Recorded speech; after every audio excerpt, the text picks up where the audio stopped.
My mum said to me, I've had about 15 different parents come up to me and say, Daniel was such an inspiration, commitment to service. You were one of the people that was a real inspiration, and you were trying to get to know every student in the house when you started being house captain. And that was something that I really appreciated as a year 8. You gave me a phone call in the summer holidays, reaching out, just saying, hey, I'm David. And I think that's something I still remember to this day, and a lot of the students talk about. When you were in year 7, I remember you telling me about your trip to Fiji. Yeah, that's exactly correct. Yeah, that trip in 2017 was for the international. You can bring about the greatest change where there's disparities, where there's disadvantage. I guess it's quite a complex question. Halfway through the year, his wife passed away. To rebound, even though his heart had probably been shattered, dealing with disappointment was probably one of my biggest regrets. Really elevated by the highs, and I would get quite down because of the lows. And I remember a meaningful conversation to have with you. I needed someone to talk to, and I wanted someone that would be understanding. Where I'd also been working with UNICEF. It's not just being a doctor, but being a global provider of a career in transplant medicine. Boys and girls, ladies and gentlemen, welcome back to my podcast, Coffee's on me, David Quan, where I strive to give guests legacy-worthy interviews that listeners can enjoy while cooking, commuting, relaxing, or walking their pets. This is a very special episode recorded in London with my guest who has come all the way from Adelaide, Australia. I've known him for many years and have been very proud of his growth and achievement, and he's here on uni holidays and here for 10 days, Daniel? Yes. Cool, and he's currently enjoying a cappuccino, I believe. I feel very blessed that we're now approaching the next milestone of 100,000 podcast downloads, which is really cool. Please know that I don't take any of your time, feedback, and support for granted, because when I started this Passion Project podcast at a low point of my time in Cambridge, I was genuinely motivated by 3 founding ideals. Number 1, purpose of giving. Number 2, learning from others. And number 3, sharing of stories. These 3 aspirations still make up the content description for every single episode. Indeed, the opportunities to strive to give my courageous and insightful guests legacy-worthy interviews over coffee, tea, bubble tea, water, juice, or whatever it is, despite my many inadequacies, have been a tremendous privilege that imbues me with gratitude. I know that I will look back and listen back to laugh at how naive I am. But if you have been enjoying the discussions on Spotify, Apple Podcasts, YouTube, or wherever you listen to podcasts, thank you, and please do consider leaving a review and nominating a guest by contacting me via my linktree, David Quan. Seeing this podcast on people's Spotify Wraps or receiving positive messages about the guests give me tremendous fulfillment. I cannot thank my wonderful guests enough for their courage and insights. I genuinely maintain the deep conviction that this passion project, if wholly true to those founding motivations about giving, learning, and sharing, is a worthwhile pursuit. So on to my very talented and important guest, and in fact his biography is taken right from a UNICEF publication. Daniel Jesudason is a compassionate and driven individual, currently pursuing the Bachelor of Medical Studies, Doctor of Medicine at the University of Adelaide. With a deep-rooted belief in the power of compassion and kindness, he strives to effect positive change for those who are unable to do so themselves. Having developed a passion for healthcare, Daniel has actively engaged in the international health arena, dedicating nearly 6 years of his life to working with UNICEF. Throughout his journey, he has made significant contributions to numerous local and global projects, leaving a lasting impact. Notable among his endeavours are the Humanitarian Crisis Appeal, the Middle East System Strengthening Initiative, and the Sport for Development Appeal. He has been an invited speaker to the Australian Human Rights Commission and led the Commission's Mental Health Roundtable on issues such as youth mental health during the pandemic. His work has opened up a wealth of opportunities, including presenting the World Cup trophy during the 2022 ICC Cricket World Cup in Australia, and creating promotional material for the Australian Open. In his spare time, Daniel is an avid cricketer and multi-instrumentalist, having been in his school's Big Band 1. He now plays with the Adelaide University Medical Orchestra and big bands in addition to his studies. Having completed the South Australia Certificate of Education in 2022 with a very, very high score. Do you mind me sharing your score? With a 99.9, which is a percentile ranking that puts him in the top 0.1% in the country. Daniel started a tutoring business where he offers help to Year 12 students, particularly those looking to pursue a career in medicine. Upon completing his medical training, Daniel hopes to become the kind of doctor that delivers an all-encompassing style of healthcare, creating meaningful relationship with patients in order to effectuate positive change. His personal convictions shine through in his own words. In an interview with UNICEF Australia, Daniel stated that he, quote-unquote, wants to be a voice that speaks on behalf of those whose voices are drowned out in the world. Guided by this principle, he aspires to create a world where equity prevails, enabling every child to pursue their own dreams and ambitions. Daniel, welcome to my podcast, Coffees on Me, David Quan. Thanks, David, so much for having me here. It's a great privilege to be able to catch up with you again. Definitely. Little do we know that first encounter at a swimming carnival would lead to a conversation in London. Yeah. Do you want to give a broad overview of what you have been up to just after Saints, and maybe we can revert back to Saints and reminisce some of the great memories we've had together? Yeah, sure. So obviously year 12 was quite a big milestone to get through for me. It was a little bit stressful just trying to get into medicine. But since then, I really had that summer holiday break as a time to kind of relax and unwind after what was a big year. I did some traveling around. I went to Sydney where I'd also been working with UNICEF. And I had a bit of a holiday there. Played a little bit of cricket in a match between the MPs and UNICEF Australia, which was quite an interesting charity game. And then I returned home and kind of caught up with friends quite a lot. Started playing for the Saints Old Collegians in cricket as well. And really just took the time to reflect on where I wanted to go and what I wanted to kind of do, because I'd accepted a career. I'd accepted a degree in medicine, and I wanted to look where I wanted that career to go, in terms of, I guess, not just being a doctor, but being a global provider of health. And that's really what I guess I wanted to achieve, and that's a real passion of mine, is global health, public health, rather than just pure medicine, I guess. I remember in our chats you mentioned how you had a particular interest in the study of kidneys due to some family background and just some occurrences. Is that still the case? Yeah, definitely. That's obviously quite your uncle and that's quite a special, I guess, area of medicine for me, just because of my, I guess, family experiences with kidney disease. It's one of the biggest chronic diseases and one of the biggest burdens on the health system in Australia in particular. And also having had uncles and relatives pass away due to kidney disease, it's one that's quite close to me. I think, a career in transplant medicine, particularly kidney transplants, is something that I really am thinking of doing, but obviously it's really early on. I've got another 6 years of medical studies before I even need to decide on a specialty. But definitely, the area of nephrology and kidneys is something that definitely... Correct me if I'm wrong, but when you were in Year 7, I believe I remember you telling me about your trip to Fiji. Yes. It was a philanthropic trip, and I think that was the trip where it showed you, maybe not your exact words, I'm trying to recollect, you would share with me how that inspired you to then recognise some of the shortages and the difficulties that the medical profession face worldwide, and then you became a UNICEF volunteer. Is that correct? Yeah, that's exactly correct, actually. So that trip in 2017 was for the International Society of Nephrology. So it's a group of global kidney specialists, and they were going to Fiji in Suva and Lautoka, which are two remote areas in Fiji. And they were just trying to advocate about the importance of kidney health, because it's an area that doesn't have a great deal of health literacy and not a lot of education on why maintaining our kidneys' health is so important. And because of that, Fiji has one of the biggest incidences of kidney disease. So the International Society of Nephrology came to hold this symposium almost as an intervention, not only for patients of chronic kidney disease, but also to the fleeting number of nephrologists that actually work in Fiji. And I was just a volunteer. Obviously, I have no medical training at that point in my life, but it was something that really opened my eyes up to the, I guess, disparities in the healthcare system. Because on the one hand, we've got Australia with our, 5 major hospitals in South Australia alone, among the other, local clinics and community hospitals as well.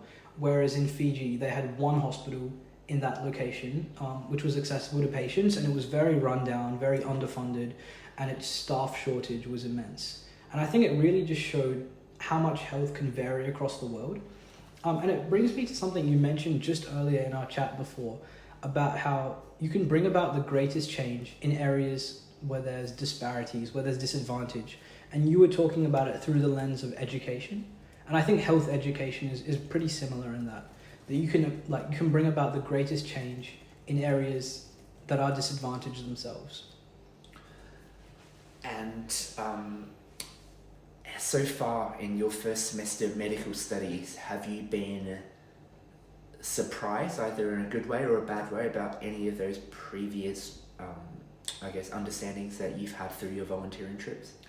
I think I'm not at the stage yet that it's really become apparent to me, just because I haven't done any rural placements yet. So most of my experience in university has been either in the medical school, in the simulation hospitals, or at the Royal Adelaide Hospital, which is obviously quite an affluent hospital compared to many of the other ones around the state. But speaking to a lot of the older students, they have noticed some quite significant disparities between rural and remote Australia and then their hospitals closer to home in Adelaide. And I think that's something I'm really looking forward to taking on as a challenge. Maybe applying for an internship in a rural hospital. It's something that I would definitely consider. And my work with UNICEF has taken me to some, less privileged healthcare settings with vaccine programs and things like that. And I'm very aware of the disparities that exist, not only just worldwide, but also in our state. You've done a fair bit of work for UNICEF, and a lot of it has been, fundraising and raising awareness. Are there general, not courses, but are there general problems that you have recognised yourself relating, for example, to a lack of funding or lack of awareness of certain things, or does it really depend on the specific course? Yeah, so I was, in 2022, I was the National Young Ambassador for South Australia. So in that, I had a very specific focus on the problems in our state. And I guess the ones that we identified as the main ones were, mental health and awareness, education, treatment, particularly in children and young people, so aged probably 10 to 24. And then also education access. And they're two very different issues, but they were equally important.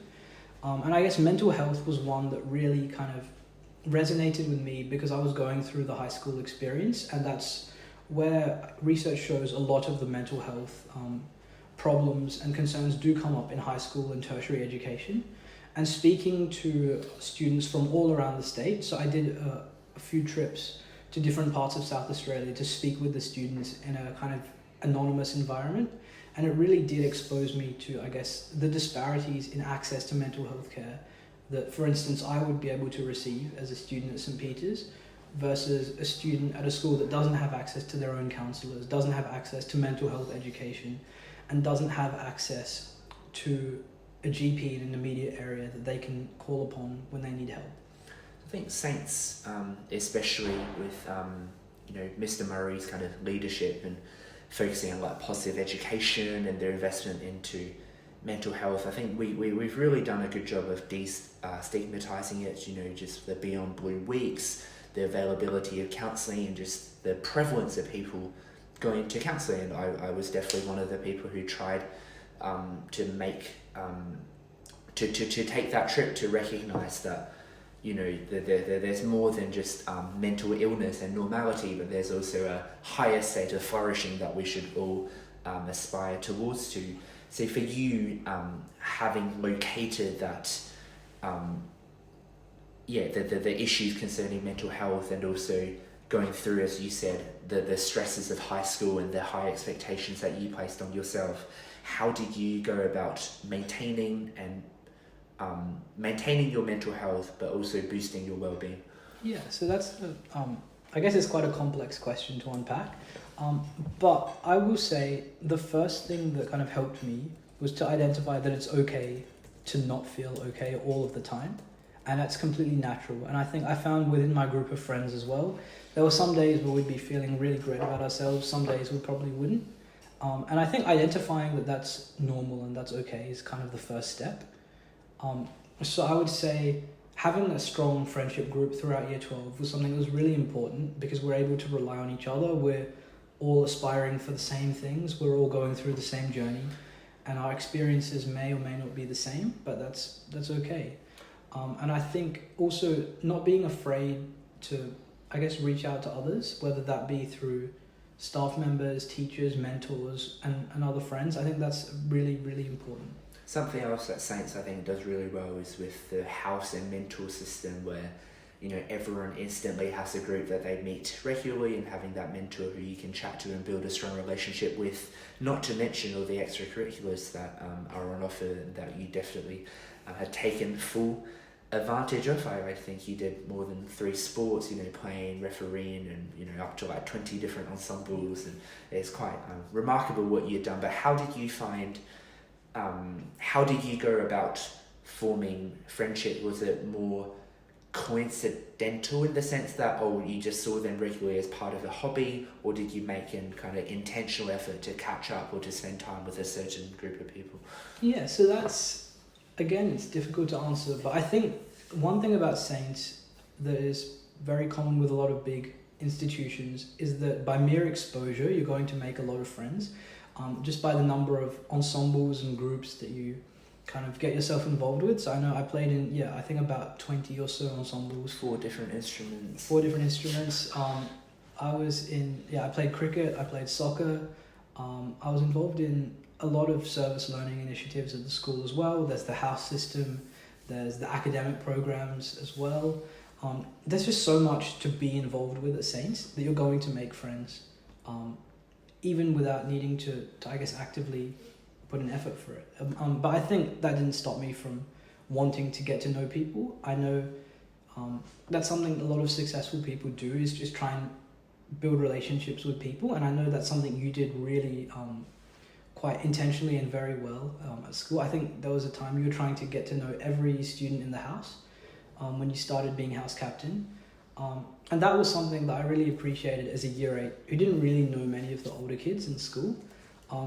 I remember you gave me a phone call in the summer holidays, just reaching out, just saying, hey, I'm David, I'm here. Just if you want to talk about anything to do with the school, the house, anything, I'm here. And I think that's something I really appreciated from one of the older students, because I didn't really know too many people from your cohort, apart from the ones that I was in immediate ensembles with.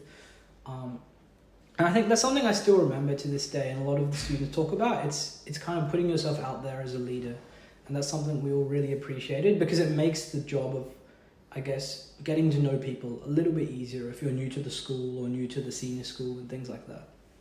Well, that's very kind, and I think we're both quite similar in that we recognise that none of us get through life alone, and that when we have received so much, we have a duty and obligation to pay it forward. And certainly I think the Christian values of service, you know, to whom much is given, much is expected, are very much not just words but actions that should be lived out. And I think I definitely benefited a lot from the leadership of the older students, and all I was, I guess, trying to do was to pay a bit of that forward. And I'm very appreciative that you still remember that. Hope you don't mind me embarrassing you that you mentioned the phone call, and I just got up my notes from that time. I'll read out the parts that I think are quite worthwhile to reflect on at this point. Sure. Good to keep it in the memory. So this was at the start of 2018, so you would have been... It was the summer holidays before year 8. Yeah, so it was warm and it was hot, and you were probably playing cricket and definitely not expecting a call. But I firstly called and Mum answered, and Mum mentioned, so this is my notes, Mum mentioned that Daniel has been extremely stressed out. Daniel is afraid of overloading his schedule, which I think did become a problem, so that he can't fulfill his academic desires. Mum wants me to help talk him through this, and hopefully he can keep up his extracurricular and live a balanced life. And then the call switched to you, and you said you've been amazing, there has been no stress, and I put ... thinking, this doesn't add up. You mentioned you were keen for school and most excited for the house wiki, which is good memory. Which I don't think has been updated since I graduated. Yeah, and then you said nervously you want to do great this year at school academically, and I put in my notes, which I can show you in capital, just keep an eye out for Daniel. Yeah.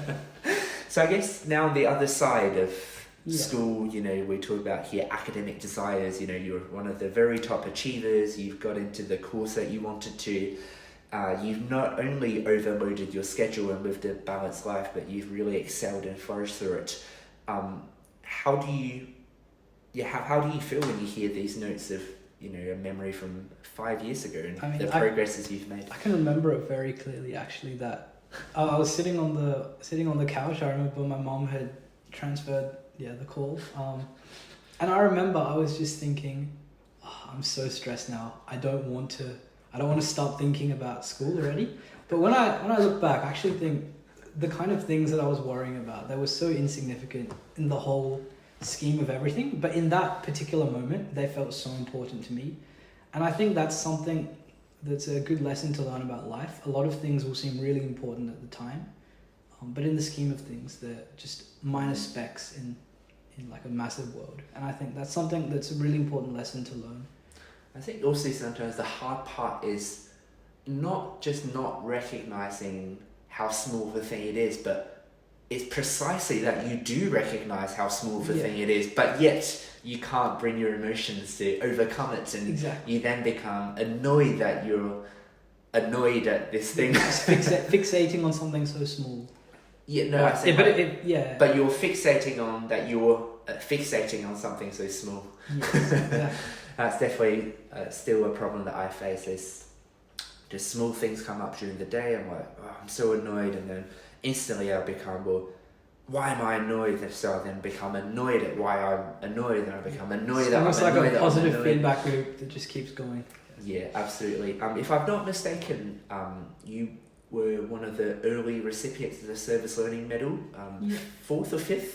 I think, 5th. 5th. What does the Service Learning Medal mean? Yeah, so I guess it's a reflection of my ongoing commitment to service, and I think you were one of the people that was a real inspiration in like those earlier years. So I started getting involved in service learning in year 7, and I think what really kick-started it was that trip to Fiji that we were talking about before. Now I think the Service Learning Medal is about 150 hours of service. I've done a lot more since then because it's been something that I'm really passionate about, and even now outside of school I'm still working with UNICEF, basically to the extent of a part-time job, because I really, really enjoy that experience of, I guess, helping others in disadvantaged situations, but also acting as an advocate for these issues that are really, in my opinion, quite urgent. And that's something that I really, I guess, have gotten involved with over the years, and my passion has grown throughout. And I think today, actually this morning, Daniel Spivey was awarded I think he was number 7 for the Service Learning Medal. So I saw that post on Instagram this morning. So he's another really worthy recipient. And I think that shows that the service culture at Saints is still going really strong. And that's definitely one of my, I guess, biggest positive experiences of the school was the service learning program, and how it developed my character throughout the 6 years in the senior school. When you say it's grown, what does that mean? So I think Saints has very much moved away from a community where they have their own projects and they encourage students to engage in that, more to Saints is encouraging students to get involved in their own communities, in external communities, and try and make a difference in the broader South Australian and global community. And I know you were involved in, I believe, Norwood basketball quite heavily. And I think that's a good example of, like, you can go out of the Saints community and make a change and a difference on other people's lives that are beyond that. And I think a lot of Saints students are very privileged, and it's often quite difficult to make meaningful change. Do you think many Saints students recognise that privilege? I think many Saints students will, but it may not happen while they're at the school. And I think, myself included, as much as I don't like to admit it, I think I took a lot of it for granted while I was at the school. But now, I guess, having graduated, going back and looking upon what the students are getting, and having spoken to a lot of other students and other peers that weren't able to have those experiences, it kind of puts my high school experience in perspective. And I think a good example of that is one of my colleagues at UNICEF. She's similar age to me, but she undertook her year 12 partly, I guess, in a refugee home, in a share house. And she had fled Afghanistan when she was in year 10. She was held in a detention center in Pakistan for a while and managed to make her way to Australia. And I think my experience of year 12 could not have been more different to hers. Yet we're ending up in the same position. We're working together, and it's really an inspiration. But it also shows that I was very lucky in my experience of everything, my childhood, my year 12. And it's not something I should take for granted. But it did take, I guess, moving on from that community a little bit to understand how privileged I was. I guess on the surface, it doesn't seem like you're someone who's taken things for granted, you know, just the sheer volumes and depth of things that you have involved yourself in, not only like academically taking on like extra subjects and thinking like co-curricular with all the musical ensembles, debating, the sport, the volunteering that you've done with tutoring, you know, not least at UNICEF, and you know, I think you also did like Relay for Life. You were helping with like food, and then also like all the house magazines that you produced for like maybe 3 or 4 consecutive years after me. So when you talk about like things that you take for granted, if you were to redo Saints, how different would it look, and would you have done more? Would you have done things differently? Look, if I'm being honest, I probably wouldn't have done things differently. I feel that I was pretty engaged in the school community, and I don't have any regrets about my time at Saints. Yeah. But it's more so I never really truly realized how lucky I was at the time. And I guess it's not so a matter of actions, but rather a matter of perspective. I guess my perspective was a little bit clouded when I was at the school, but I think it is normal and it's understandable. Yeah. But I guess something that I've realized now is how lucky I am compared to the vast majority of students. So when you were at Saints, did your parents talk to you about Saints and what it meant? I think they did, but I guess it's that wasn't really something that I took in quite a lot. I guess what they would always say is, we're paying so much money for you, so make the most of the experience. And I think that is something that I definitely took on board. But in terms of just the meaning of the school and what it represents, I don't really think I understood that until I... So if we unpack it now, like, Saints, you know, our school motto, Prodere et Patria, forgotten country, what does that actually mean to you? Yeah, so I think it's interesting actually, because the motto is probably 175 years old. And it was based on the Anglican ethos that the school was, I guess, founded upon. But it still kind of resonates today, even though it's not in the most literal sense. So obviously we're not an all Anglican school now, we're not an all Christian school in terms of the student body. And also there may not be as many opportunities to represent your country, to represent your people, things like that. And I think it's still just as important to think in terms of representing your beliefs, and that's, I think, what For God is really about, what you believe, what your morals are, what your values are, and then also for country is more so representing the greater people, whether that be the school body, the South Australian community, or the Australian community. It's acting in the best way for others and in the best way that aligns with your beliefs. And I think that's why the motto is so powerful, even though it may not, I guess, resonate with a lot of people that may not feel patriotic, they may not feel a religious or spiritual connection, but it's so strong because of what it represents, I guess. And is that what resonated with you? That's what resonated with me. I wouldn't say that I'm a Christian, and I wouldn't say that I'm an overly patriotic person, but the idea of, I guess, acting in the way that represents myself as part of a group, and the way of standing true to my morals, my values, and what I think is correct and is the right thing to do, that does really resonate with me quite a lot. And you came to Saints in 2011. How old were you then? I think I was 6 or 5. You were 6 or 5, so you've been a Saints boy throughout. Yep. Did you go to I was at Rose Park. Okay. In the elementary, but yeah, basically All Saints. Nice. And who were your teachers like every year? I guess in like primary school. Do you remember them? And I your do. mentors that you want to walk through just to keep in I do. the recording for your memory's sake. Alright, so I had Mrs. Stokes in year 1. I had Miss DeMonte in year 2. I had Mr. Hamlin in year 3. Miss Nixon in year 4. Then I had Mr. Clutton in year 5. And I had Mr. Shigrov year 6. Yep. And then in the senior school, I had as my mentors Mr. Coventry in year 7. Yep. Mr. Herman in year 8. And then in the house system, I had Mr. Begley in year 9. And he left, and then I had Mr. DeLacy during those latter years.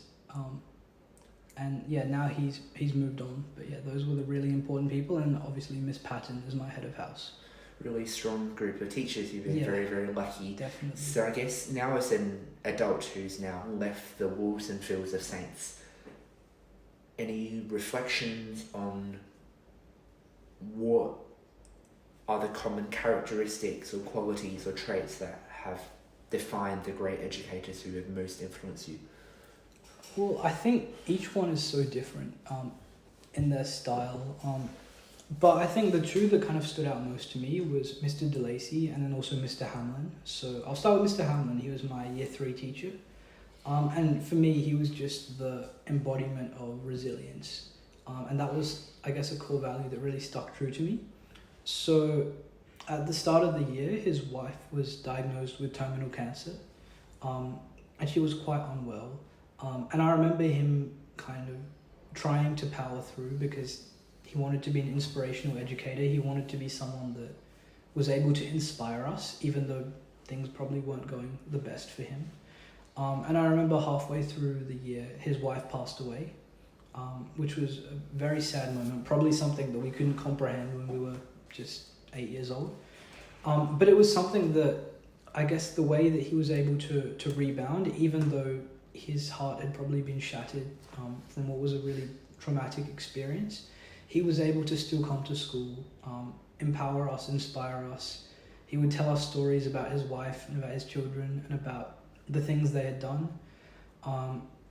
And just to be able to continue to be an inspiration to us, even though he had probably gone through one of the darkest periods of his life, was something that I'll never forget and I'll be forever grateful for.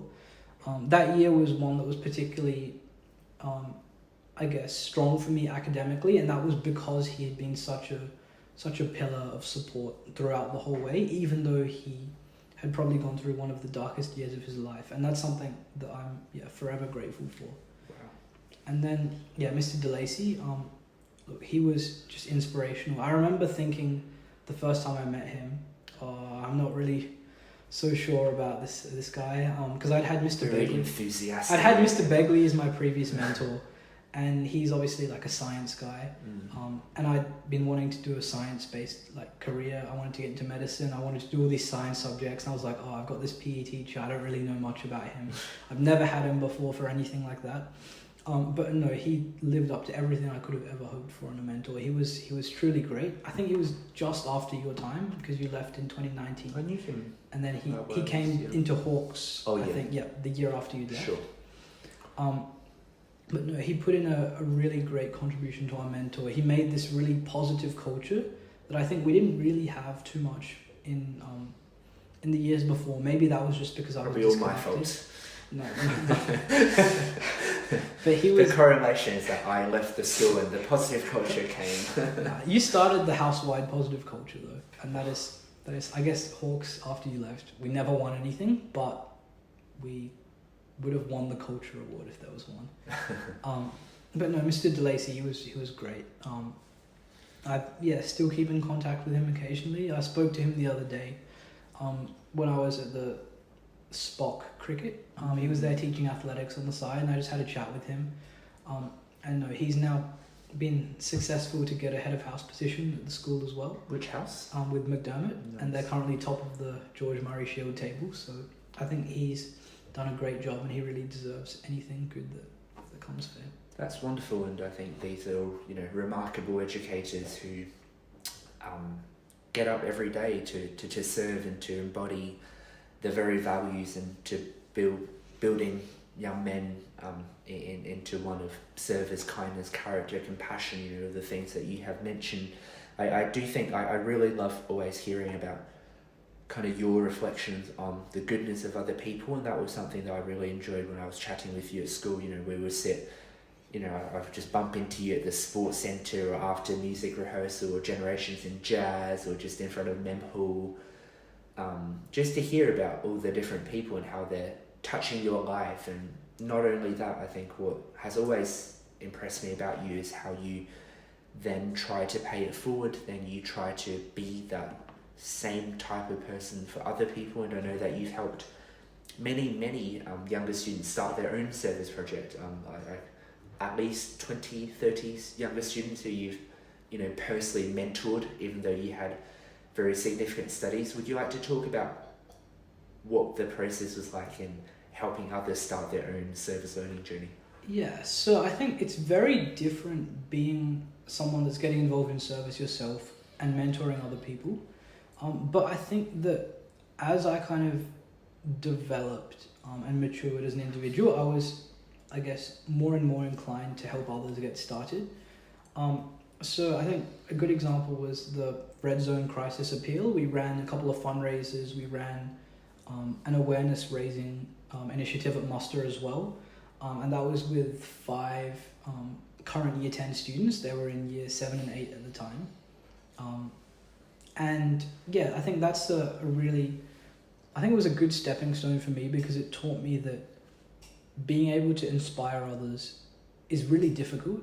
And I know I mentioned all of these mentors that were so inspirational to me, and then also like yourself as a peer mentor, I guess. Being able to inspire others isn't something that comes easy. And I think just taking the time to speak to others, I guess get a bit of exposure to what their experiences are and their perspectives and how they see the world. That's something that's, I think, really unique about being a mentor in the service learning program that you don't really get from anywhere else, because I guess if you're the leader of a club or a society, you may not be able to get those perspectives by talking, because it's not really like a global or an outward thinking endeavor, because this was a humanitarian issue. I was able to speak a lot about their views on humanities and on society, and I think that's something you would have definitely gotten in terms of perspective with your studies at Cambridge. And I know you were talking about how everyone has their perspectives. They're all these really driven and ambitious individuals in a humanities field, and I think that's something I really enjoyed, and I really want to keep that going in my career, because many people think of medicine as this real like scientific method and scientific career, but I really think of it as more of a humanities than a science. It's about making human connections, about thinking of ways to solve health problems in the world, because if you can help one person, that's great, but if you can help more, that's even better.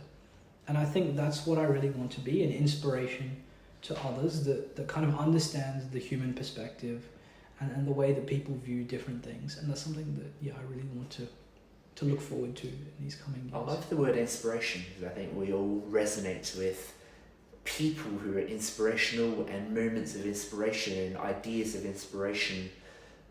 But also it's quite a nebulous and subjective concept, right? And it's something that we all know, but yet it's difficult to pinpoint in words. But when you think about your journey and some of the people who have so-called inspired you, and obviously everyone brings different parts of inspiration, do you have any like concrete examples of when or how those inspirational moments or interactions occur, and why were they moments of or acts of inspiration?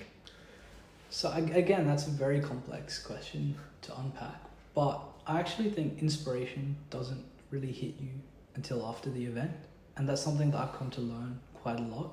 And I think a good example of that was my Year 10 camp. Everyone says, Year 10 camp is so great, you learn so much, you get all this time to reflect. And I did find that, but I felt that I didn't really understand it until well after the event. Looking back a year later, 2 years later, that was one of the real highlights of my time at Saints.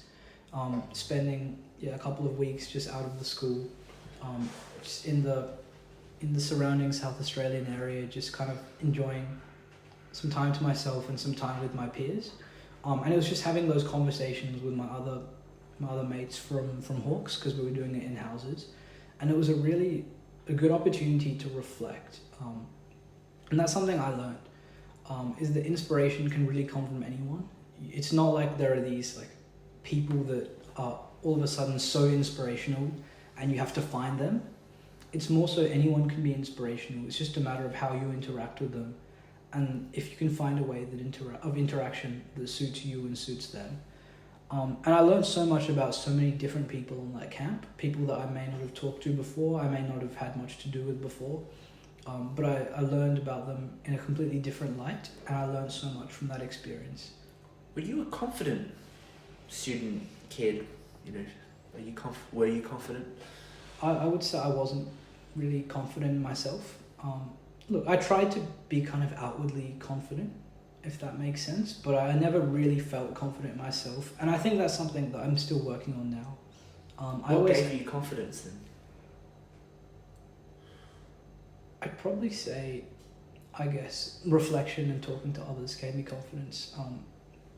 And I had a group of friends that was very open in year 12, and we'd talk to each other about our problems, things that we're worried about, things that we're really happy about. And I guess that mix of like the highs and lows made it really easy to get a realistic perspective of things.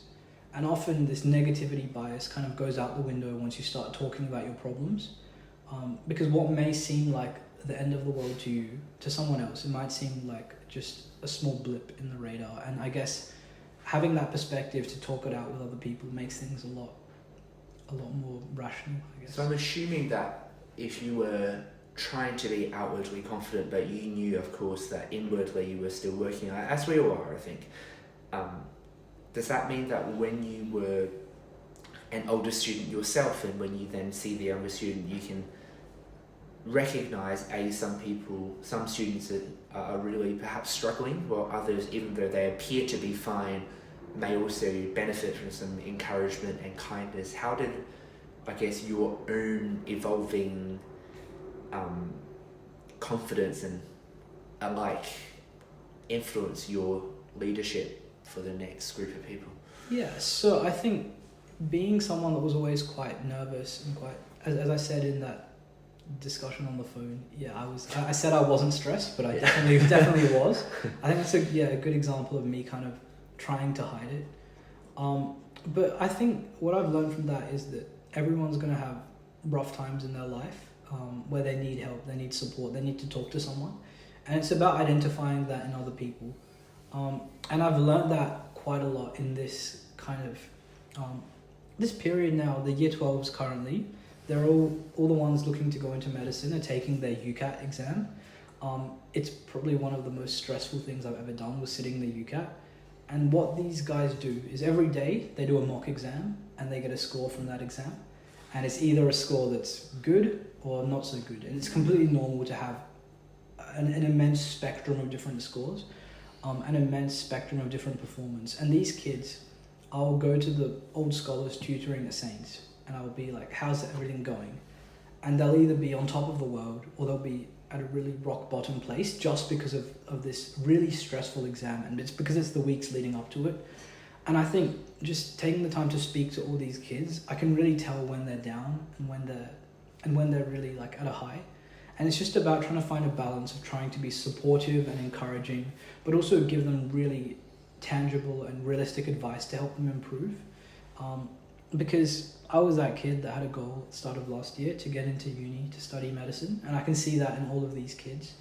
And it's about being a mentor to them, so that they can achieve all of their goals in the way I was able to, and just try and, I guess, encourage them to strive for their best, but also support them in areas that they definitely need. Because I think year 12, in hindsight, it may not be the end of the world in the trajectory of your entire life, but it is a very stressful experience and one that you can't get through alone.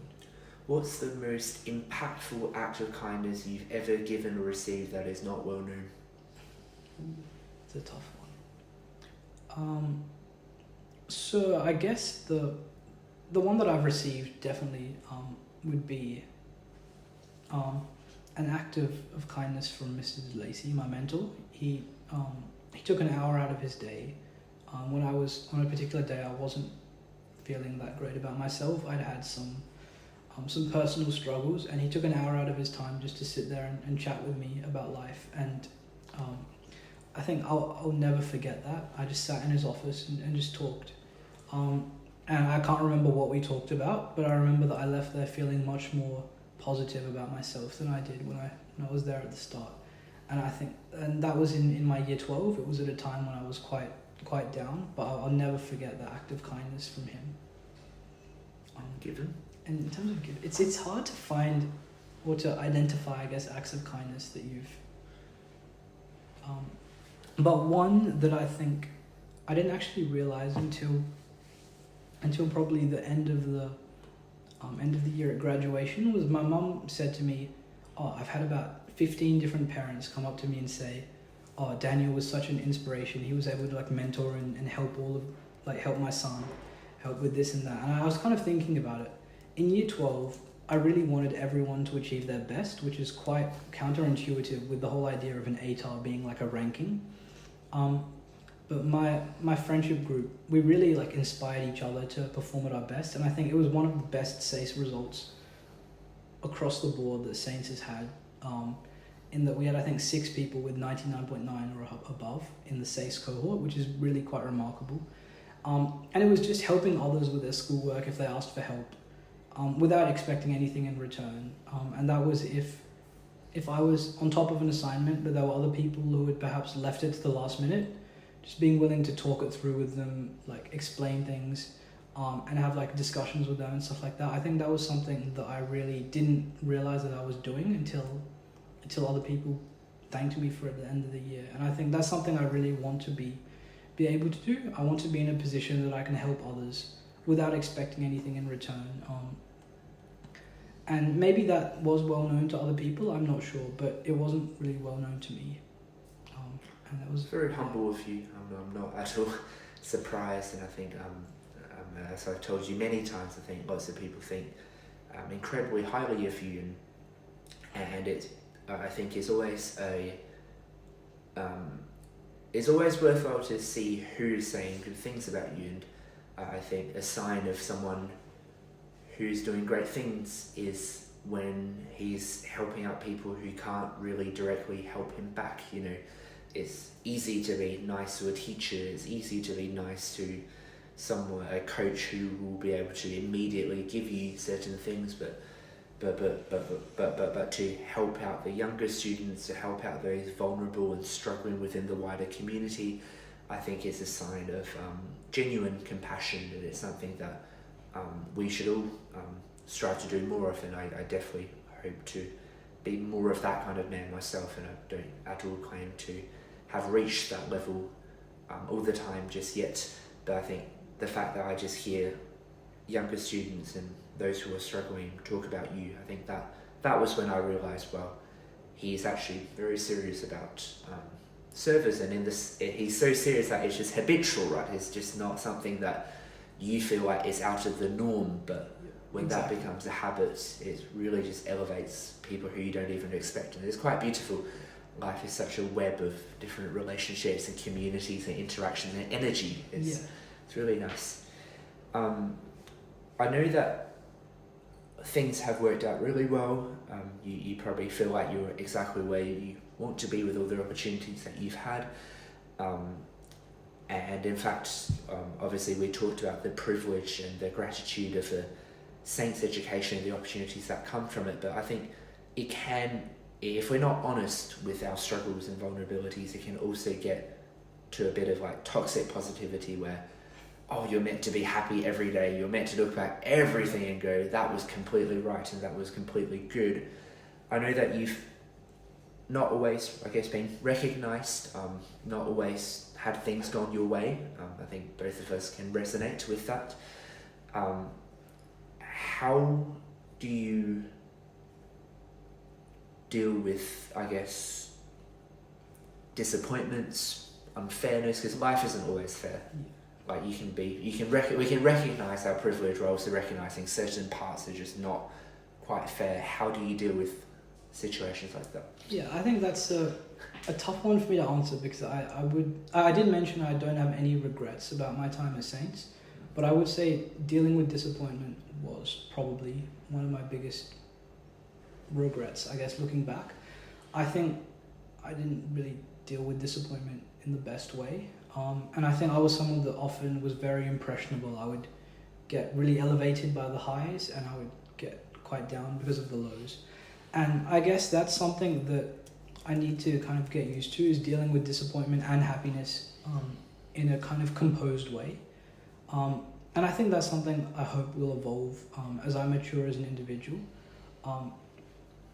But I think dealing with disappointment is something that really depends on each situation, because what I've come to learn is that human beings will respond completely different in completely different situations, and it's very unpredictable.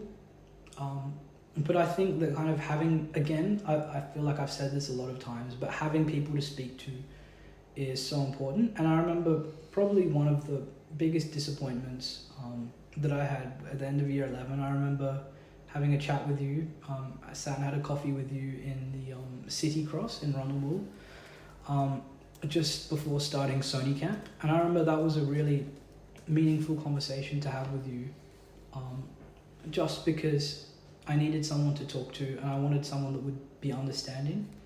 And it was a little bit difficult at that time to find someone else that was understanding, because a lot of my friends couldn't really empathize with me in that particular moment in time.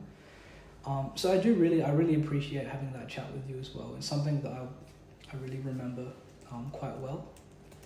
Thank you. And yeah, I think the things that we talked about, not only, I guess, I resonated, I think I benefited when I went through similar things, of just having that perspective from older students who had gone through it. So I guess it's not a singular thing, but obviously we are all biased to see things through our lens, and I think it is true that things don't always work out the way, definitely don't work out the way we always want it to, but I think it doesn't always work out the way that it should, at least in the immediate sense. Correct. So I guess with a bit of maturity now, and reflecting on what you've gone through as disappointments, unfairness and all that kind of stuff, a common situation at Saints would be, there are scarcity, as most things are, where you have a remarkable number of students who have done a lot, both that are recognised and unrecognised acts of kindness, service. We all have within us a degree of selfishness, but we also have within us a tremendous scope for generosity and just kindness and just goodness that is solely focused on other people. But take leadership as an example, where at Saints you have 10% of the cohort being prefects, which you get to wear a white blazer, and as much as people don't like to admit it, it is a degree of status, it's a degree of recognition and prestige, and it's a memory that is a nice thing to have. And I would assume that when you talk about regrets, it would have been quite nice to be able to graduate with a white blazer, and I don't think it's bad to admit that. I definitely wanted one, so I guess when it's only 10%, and it's this is just the ratio here, but in life there are different ratios that are even worse. Medicine, perhaps there's only 0.5%. Yeah. So for every one person, there's up to 100 people, and maybe not all 100 people are well qualified, but you definitely have lots of people who miss out. Is there any general recommendations or observations or realizations or reflection about that, this sort of situation where you deserve it, but it just didn't work out?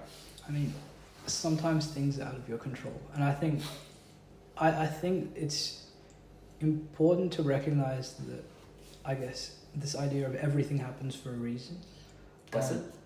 I think that, well, that's something that I believe, and I feel that, look, hopefully in life more good things will happen to me than bad things, and it's kind of this balance of luck, and at least I hope that happens. It may or it may not, but I think not getting bogged down by these kind of things is something that's quite important. Yes, it would have been nice to graduate with that memory, to have that experience, and I probably won't be able to have an experience similar to that. But at the end of the day, that's the way that things worked out. And yeah, there's not much that I can do. It's kind of out of my control. The reason why I think I'm comfortable bringing it up, I guess, for two reasons. Number one, I know you're someone who values personal growth, and part of personal growth is confronting challenging moments and challenging situations, and almost at times being honest about how you felt, good and bad. But I think the second reason why I'm so comfortable bringing it up is that, in the context of a legacy-worthy interview, this is a significant turning point. And for you, it's a turning point, I think, in the sense that nothing's really turned. And what I mean by that is, it could have been quite easy for you to just go, I've done all of this, lots of people can see it, lots of people recognize it. It's clear that this environment, or at least at that moment, it doesn't feel very appreciative of me. And therefore, I have a right almost to quit, and I have a right to then look out for myself more, and just to hide in my bubble and to be a bit more selfish and all that kind of stuff. But I think what's so remarkable about your past year is that, in spite of the, I would assume you still at times feel a bit of pain and regret, but you're still able to be a bigger person and go, okay, well, that wasn't great for me, that didn't feel great, part of it's probably unfair, but I can still serve, I can still help other people, I'm still going to take on these additional projects, I'm still going to volunteer, I'm still going to do these service projects and help others begin, all without that formal recognition. And I think that's probably the main reason why I'm so comfortable bringing it up with you, and I hope you don't mind me I don't mind opening up an old wound. I guess, again, in the context of giving your legacy with the interview, a snapshot of where you are now, and hopefully a piece of recording that you can look back on in 10, 20, 30 years' time with great meaning. Is there anything else that you want to be mentioned in the recording, or else I've just got a few to wrap up? I've just got some rapid fire questions, so you just got to answer them fairly quickly.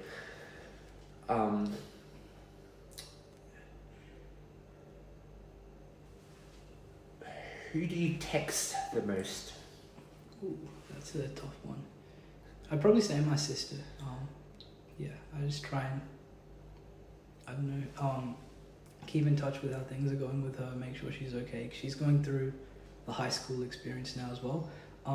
Actually, I don't text a lot of people because group chats have kind of taken over a lot of stuff. So I'm in lots of group chats with smaller amounts of people, with different groups, different communities, and I think that kind of dominates my kind of texting world. Is your bed made at the moment? It is, yes. Back in Adelaide, I always... Well, not back in Adelaide, in the UK. Yes, in the UK as well, it is made. Yes. Okay. I always love coming home to a clean room, clean bed. So everything's all ready for that. And I know that when I get back to Adelaide, I'll be terribly jet lagged, so I'll want to hop into bed straight away and sleep. Finish the sentence. The way to my heart is... kindness. Do you have pets? I do not. Would you ever want to be married? I think so, if I can find the right person. Do you believe in ghosts? I do not. Can you freestyle rap? I cannot freestyle rap. Don't want to do a demo here. No, I can say that with 100% confidence. I cannot freestyle rap. Questions, there's two options. Okay. Love or friendship? I'd say friendship. Yeah. Salty or sweet? Probably sweet. Morning or evening? Morning, 100%. Driving or flying? Driving. Definitely. Street smart or book smart? Street smart.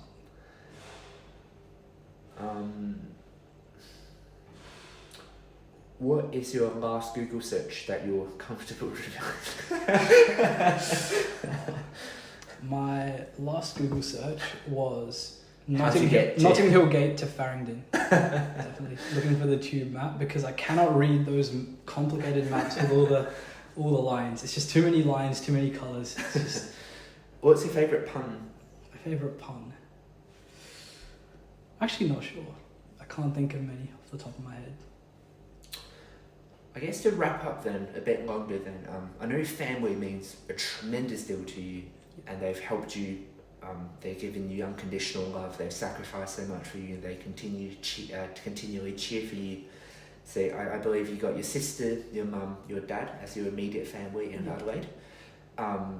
Again, it's a legacy-worthy interview, so just keeping the recording. Why don't you give an overview of each of them and just say some words of thanks to keeping this in order. And do you speak any other languages? Not really at home, no. Okay. My family, my dad's from a Tamil speaking background, my mum's from a Hindi speaking background. Do you want to give an overview of just who they are to as much detail as you want to? Yeah, sure. Just for their sake as well. My mom has been a real inspiration to me just over the years. She's never pushed me. I've always been an internally driven person, but she's always supported me. And I think the best example of that is she actually had some time off because she's on long service leave at the moment to allow for this trip to the UK. And she actually took the time to help me study for my medicine exam. So she's a doctor, she's been a doctor for many years, so she knows all the content in and out. And she's a teacher now at the uni as well, but she was able to take that time to help me revise, help me study when I was quite stressed because it was my first ever uni exam. And I really appreciate that. And I think, that's something that I'll never forget from her. My dad, I've shared some really great moments with him. I just got back from going to Leeds with him for the cricket. I love talking to him about cricket, talking to him about life, talking to him about anything in general. He's always been a great friend and a great mentor and support to me, and I really appreciate that. And then finally, my sister Sonali, she always keeps me grounded, always keeps me thinking rationally. When I'm stressed, she's always there for me. She's a good friend, always there to talk to. And I really hope to have a really good, sustained friendship with her as the years continue, and I hope we don't grow apart as I get older. That's beautiful. Second to last question, what's, in your opinion so far, we've talked a lot about the highs and lows that we face, and you talk about, sometimes you get too high on the high and too low on the lows, but yet you recognise that this is the general kind of human condition. So what, in your opinion right now, perhaps it's a religion, perhaps it's a school of thought, perhaps it's a philosophy, perhaps it's a character in a movie, perhaps it's a movie, it's a book, whatever it is, what, in your opinion so far, best diagnoses the human condition, the common threads and experiences in life that we all seem to go through, or what is closest to capital T truth? That's a good one.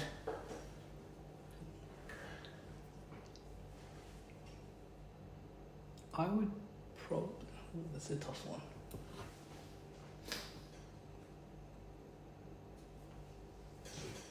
I guess so. My mom's family is from like a Hindu background, and they have a real belief in this reincarnation, rebirth, and a cyclical, I guess, way of life. And I think the idea of karma and having like every action having a reverberation that may or may not be visible is something that I definitely stand with. I like to think that if you do good things, then good things will happen to you. And I don't mean that in a selfish way, as in wanting good things to happen. But I hope that the people that do good things will be rewarded. And I think that's something that's common to almost every religion, is that if you do good, then good things will happen, whether that be in rebirth, whether that be in heaven, like Christians believe. And I think that's something that I really resonate with. And I like to see when good things happen to good people, because it makes me feel quite happy inside. That's wonderful. And final question, with the context of all the things that you have been through, growing up in a medical family with your sister, going through school at Saints, but having these very inspirational educators, not least your year 3 teacher, going through the passing of his wife, but yet still courageously standing up tall to serve and to carry out his duties and to inspire all the different experiences that you have had at school, not least, academically, getting like 99.25 at the end of year 11, finishing with a 99.9, very high UCAT score, getting into medicine, extracurricular, doing 4 different instruments, up to 20 different ensembles, reaching like Big Band 1. I think you were in the sax quartet, orchestra, choir, etc. Doing like debating, coaching debating, refereeing cricket, soccer, playing them as well.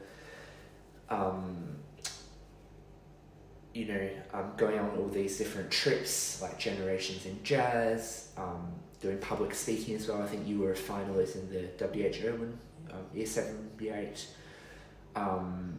Your service learning endeavours, going on that trip to Fiji, having that trip reaffirm some of the earlier realizations and experiences you've had with, like, the phone call from your uncle about the kidney failure, taking on the different project. I think you were one of the youngest recipients of the white certificates, the 20-hour service as a year 7 student. Yeah. Broke my record. One of the first recipients of Service Learning Medal, which requires you not only to do 150 hours, which you well surpassed, but more that you carried out your own project outside of the school community, but was able to help somebody else begin their own service learning. And I think the ripple effect of all of that is quite significant, going on.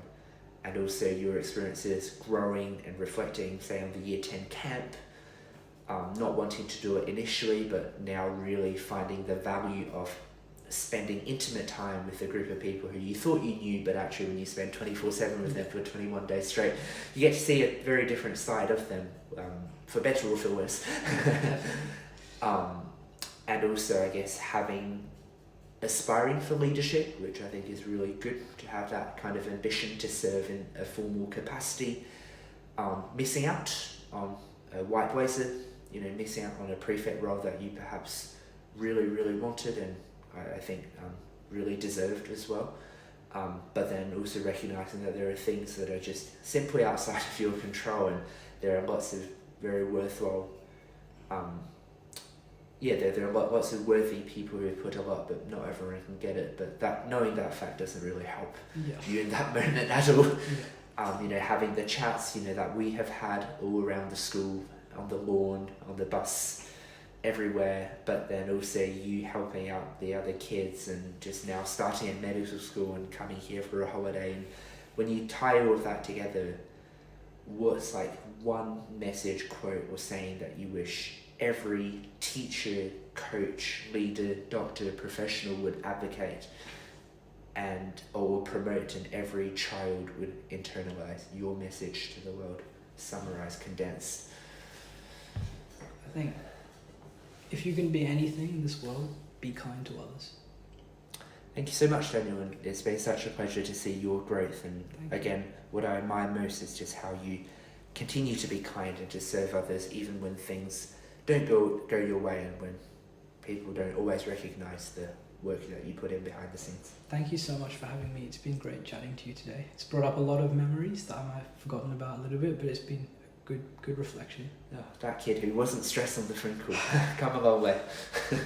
Thank you so much.